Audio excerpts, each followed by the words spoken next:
જે પરસ્પર સહાયતા કરવી, કપરા સમયે એકબીજાને આધાર આપવો એ મનુષ્ય જીવનનું કર્તવ્ય છે.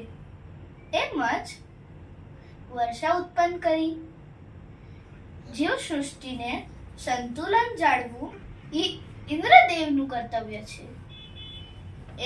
એમને પ્રસન્ન કરવા માટે આપણે યજ્ઞ કરવાની જરૂરત નથી. આપણે તો આ ગોવર્ધન પર્વતની પૂજા કરવી જોઈએ, જે આપણને નિસ્વાર્થ ભાવથી વિવિધ જાતની જડીબુટ્ટીઓ અને પશુ ભોજન આપે છે, જેને ખાઈને આપણી ગાયો આપણને દૂધ આપે છે, જેનાથી આપણે દહીં, છાશ, માખણ વગેરે બનાવી ને આપણું ભરણ પોષણ કરીએ છીએ.